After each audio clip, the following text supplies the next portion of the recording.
আল্লাহ নিজে তার হাবিবকে নিয়ে মাসের বন্টনে গেলেন।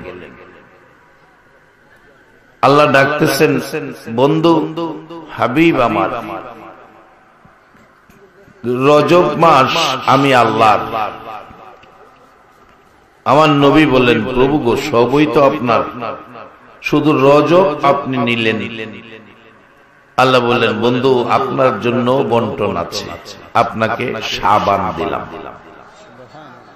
আল্লাহর মাস রজব, এই মাসটা আমার আল্লাহর পছন্দের মাস।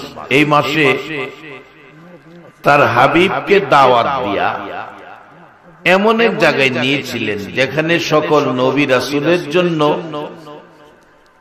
যাওয়া ছিল অসম্ভব, ফেরেশতাদের জন্য যা ছিল অসম্ভব, আমরা নবীরে এই মাসে দাওয়াত দিয়া ওই জায়গায় যাওয়া করে দিল সম্ভব। আর কত বড় ভাগ্য আমরা নবী এই সফর করে আসার সময় আল্লাহ এই নবীর উম্মতের জন্য বন্ধুরে খুশি করতে যায় জান্নাতের চাবিটা বন্ধুর হাতে দিয়ে দিয়েছে। কত বড় ভাগ্য আমাদের, আমরা এই নবীর মাধ্যমে জান্নাতের চাবি পেয়ে গেছি। এখন জান্নাতে যাওয়া আমাদের আর কোনো বাধা নাই।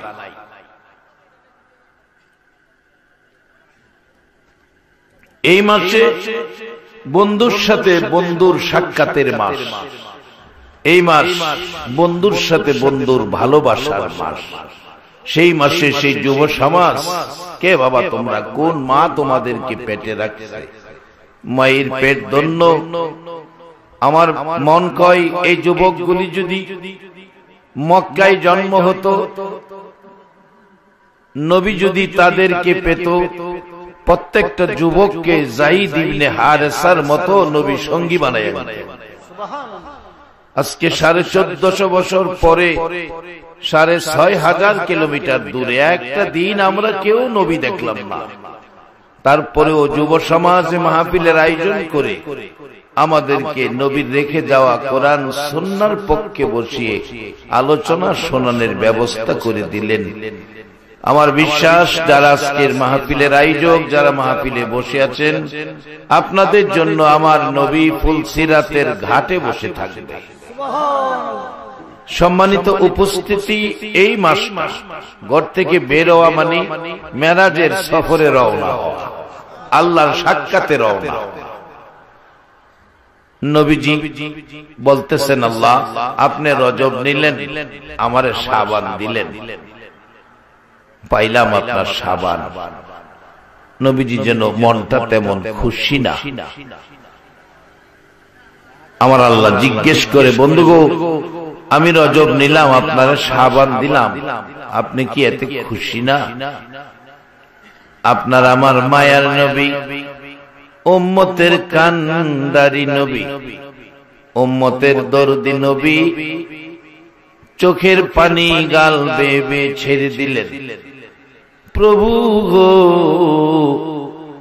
আপনি রজব নিলেন, আমারে শাবান দিলেন। ও প্রভু, আমার মায়ার উম্মতের কিছুই দিলেন না, আমার উম্মতের কিছুই দিলেন না, আমি কেমনে খুশি হব গো প্রভু? আমার আল্লাহ ডাকে, বন্ধু জানি তুমি উম্মতের দরদি, উম্মতের জন্য দাবি করবা। বন্ধু শোনো, এবার মূল বন্টন তোমাকে শোনাইতেছি। আমি নিলাম রজব, তোমারে দিলাম শাবান।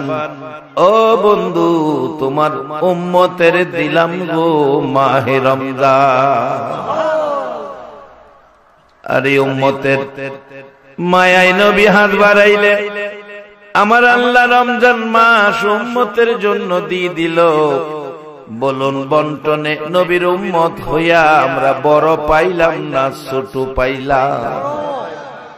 এই রমজানের ভিতরে এমন একটা দিন রাখছে যেটার নাম কদর। কুরআন বলছে, লাইলাতুল কদরি খায়রুম মিন আলফি শাহর, রাত্র একটা, নাম কদর, বাজেট হলো 1000 মাসের চেয়েও বেশি। কোন নবীর উম্মতের এই জাতীয় বাজেট আল্লাহ দেয় নাই। আজকে আখিরি নবীর উম্মত হয়ে আমাদের জীবনটা ধন্য হয়েছে। আমরা ভাগ্যবান যেই নবী এই রজব মাসে সফর করে আমাদের দেশে, আপনাদের এই এলাকার লোকেরাও বিদেশ যায়, আসার সময় 2-4টা কম্বল আনে, 5-7টা মোবাইল আনে, টর্চ লাইট আনে, স্বর্ণের চেন আনে, এগুলি তারপরে শ্যাম্পু আনে, সাবান আনে, এগুলি আইনে আত্মীয় স্বজনের বাইটটা দেয়। আমার নবী এত বড় উর্দের সফর করেছেন, যেটা আল্লাহ কোরআনে বলেছেন সুবহানাল্লাযী আসরা, এক আশ্চর্য সফর। এই সফর করে নবী একটা কম্বল আনলেন না, একটা টর্চ লাইট, একটা মোবাইল নবী আনেন নাই। সরাসরি আপনার আমার মতো উম্মতের জন্য আল্লাহর কাছ থেকে নবী জান্নাতের চাবিটা নিয়ে আইসা পড়ছে।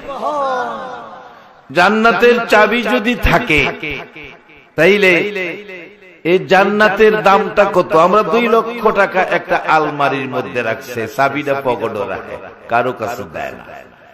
আর সমস্ত পৃথিবী 70 বার বিক্রি করলে জান্নাতের জানালার একটা রডের দাম হবে না। সেই জান্নাতটার চাবি নবী আমরারে দিছে। চাবিটা একটু বুঝা শুনা রাহুন দরকার আছে না? আচ্ছা, তাহলে বসেন, আসুন আমি মূল আলোচনায় যাই। আমি পবিত্র কোরআন শরীফ থেকে আমি প্রথমের নোটিশটা আপনাদের কাছে রাখছি, যালিকাল কিতাবু লা রাইবা ফি। আল্লাহ বলতেছেন, আমার এই কিতাব, যে কিতাব তোমাদেরকে দিলাম নবীর মাধ্যমে, এর মধ্যে কোনো সন্দেহ বা কোনো ভেজাল কিছু এর মধ্যে নাই, একবারে ভেজাল মুক্ত। কোরআন যেমন ভেজাল মুক্ত, আমি আল্লাহ ভেজাল মুক্ত। যেই নবীর মাধ্যমে দিছি সেই নবীও ভেজাল মুক্ত। এই নবীর আদর্শ সব ভেজাল মুক্ত। বাবারা, ভাইরা, আমার নবী উম্মতেরে বানাইতে চায় ভেজাল মুক্ত। যার বাস্তব হযরত আলী রাদিয়াল্লাহু তাআলা যুদ্ধক্ষেত্রে একজন কাফের আলীর হাতে ধরা পড়ল। আলী জমিনে শোয়াইলেন, গলায় ছুরি চালাবেন, কতল করে দিবেন। নিচে থেকে কাফের লোকটা এক মুখ ভর্তি থুতু জমাইয়া হযরত আলী রাদিয়াল্লাহু তাআলা আনহুর মুখের মধ্যে মারলেন। কাফের থুতু আলীর মুখের মধ্যে মারলেন। আলী কিছুক্ষণ চিন্তা করে কাফেরকে ছেড়ে দিলেন। ছেড়ে দিয়ে বললেন, যাও, তোমাকে ছেড়ে দিলাম। কাফের বলতেছেন, আলী রে, ছেড়ে দিলে কেন? ছেড়ে দিলাম এই জন্য, তুমি আমাকে থুতু মারলে কেন? থুতু দিলাম এই জন্য, আমাকে তো জব করে ফেলবে, কতল করে ফেলবে, এই জন্য ছেড়ে দিলাম।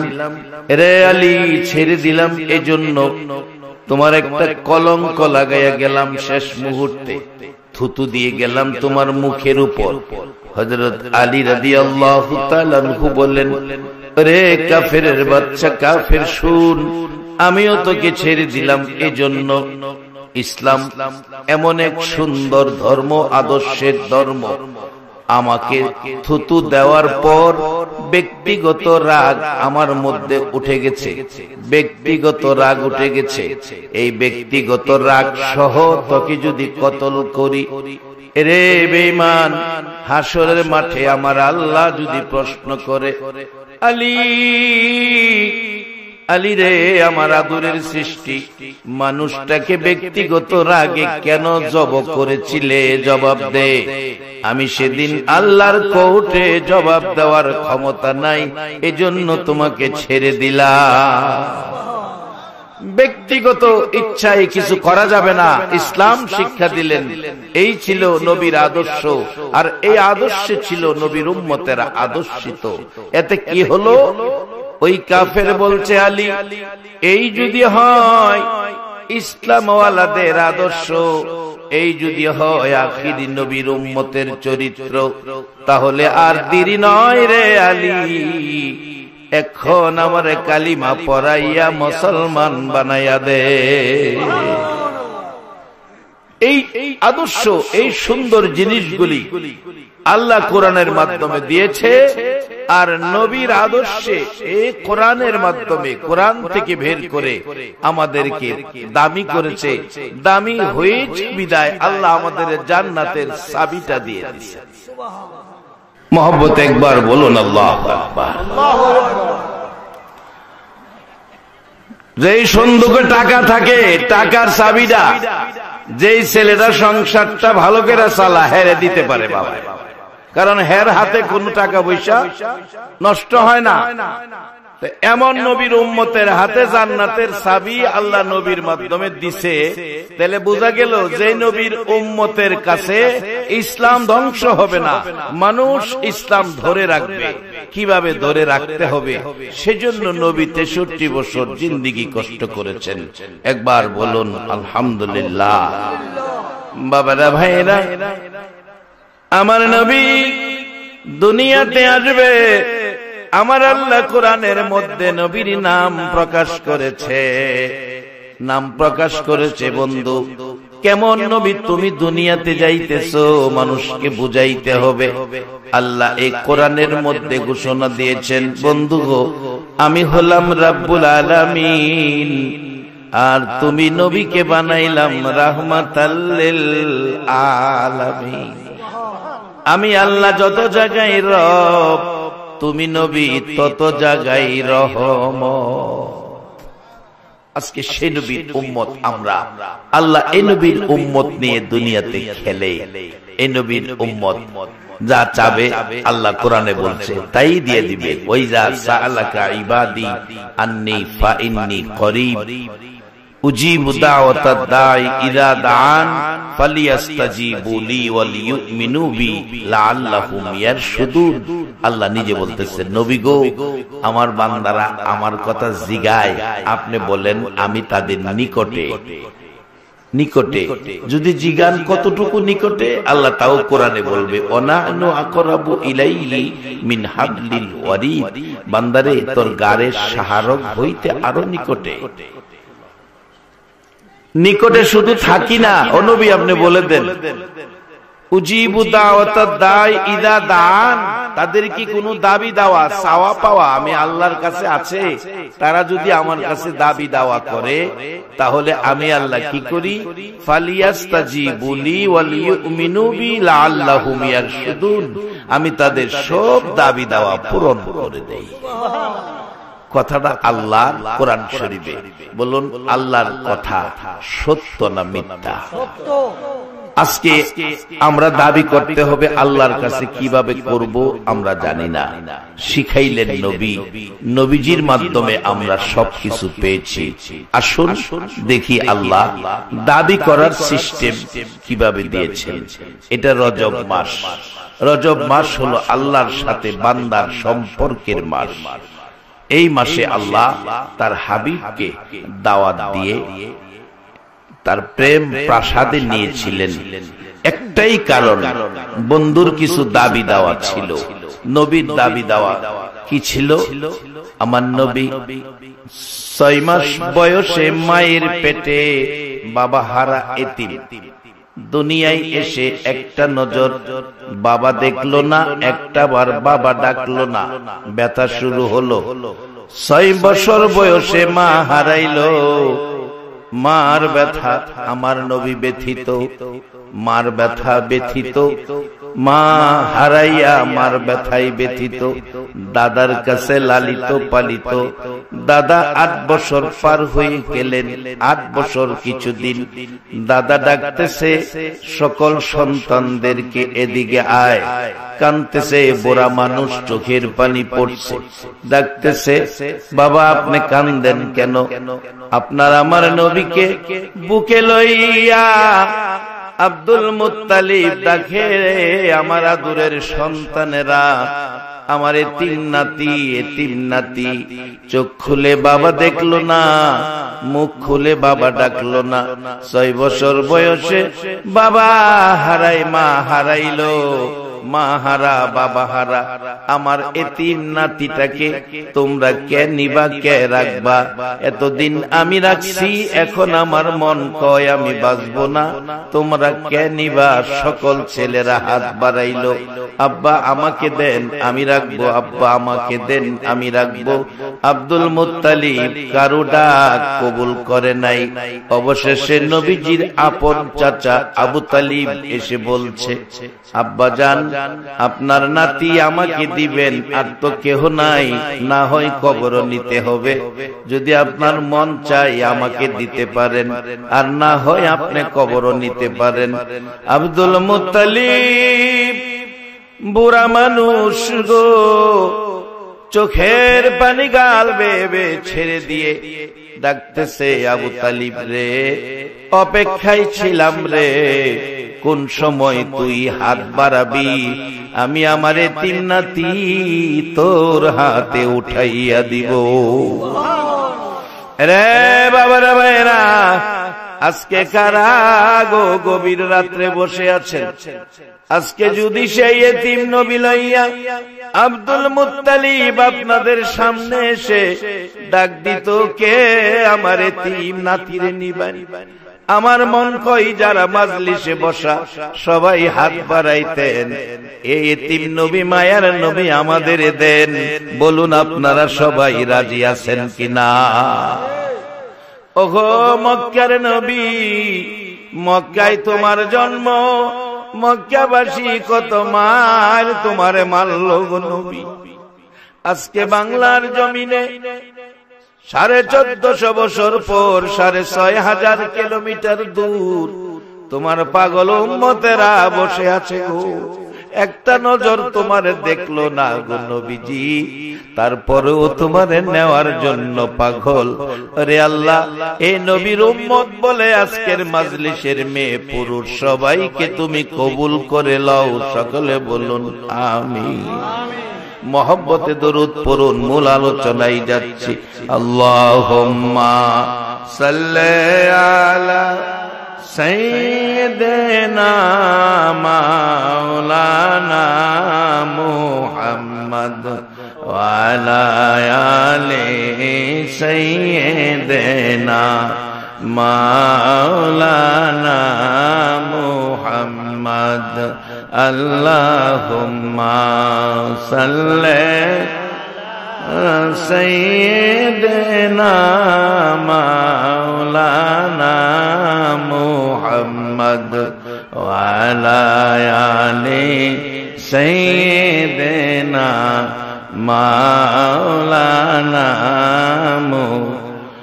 ওগো নবী শুনেন আপনি, আমরা সবাই গুনাহগার, রোজ হাসরে আমাদেরকে করে নিয়ে আপনি পার। আল্লাহুম্মা সাল্লি আলা সাইয়্যিদিনা মাওলানা মুহাম্মদ ওয়া আলা আলি সাইয়্যিদিনা মাওলানা মুহাম্মদ। বালাগাল উলা বিজামালিহি কাশাফাত দুজা বিজামালিহি হাসনাত জামিউ খিসালিহি সাল্লু আলাইহি। বাবা আসুন, আল্লাহ কোরআনে ওয়াদা দিছে আমরা দাবি করলে দাবি পরিশোধ করব, কিন্তু কার দাবি পরিশোধ করব? এখানে কয়েক কিসিমের লোকের দাবি পরিশোধ করব। এক নম্বরে হইল যারা হালাল খায়, হালাল খায়া যারা ইবাদত করে আল্লাহর ডাকে, এদের ডাক সাথে সাথে আল্লাহ কবুল করে। দুই নাম্বার হলো মা বাবা যে সন্তানের প্রতি সন্তুষ্ট, এই সন্তানের ডাক আল্লাহ সাথে সাথে কবুল করে। সন্তানের জন্য মা বাবার ডাক বিনা পর্দায়। আমরা ইবাদত করলেন, ইবাদত কবুলের জন্য পর্দা আছে, স্তর আছে। যেমন 9 তারিখে মাহফিলে ছিলাম কক্সবাজার উখিয়া, যেখানে রোহিঙ্গাদের ক্যাম্প, 10 থেকে 11 লক্ষ রোহিঙ্গা যেখানে আছে। একটু পরে পরে পুলিশ চেকপোস্ট, রোহিঙ্গারা বাহিরে যাতে না যাইতে পারে পুলিশ চেকপোস্ট থাকে, চেক করে। মানুষের ইবাদত আল্লাহর কাছে পৌঁছতে গিয়া চেকপোস্ট আছে, ইবাদত সঠিক কিনা, ইবাদতে কোনো ভেজাল আছে কিনা, এটারে চেক করা হয়। সন্তানের জন্য মা বাবার দোয়া কোনো চেকপোস্ট নাই, কোনো পর্দা নাই, বিনা পর্দায় আল্লাহর কাছে পৌঁছে যায়। আরেকটা জিনিস পৌঁছে যায়, লা ইলাহা ইল্লাল্লাহর জিকির, কালিমা শরীফের জিকির বিনা বাধায় বিনা পর্দায় আল্লাহর কাছে পৌঁছে যায়। এবার সন্তানের ডাক, যার প্রতি মা বাবা সন্তুষ্ট, তার ডাক আল্লাহর কাছে পৌঁছে যায় বিনা বাধায় বিনা পর্দায়।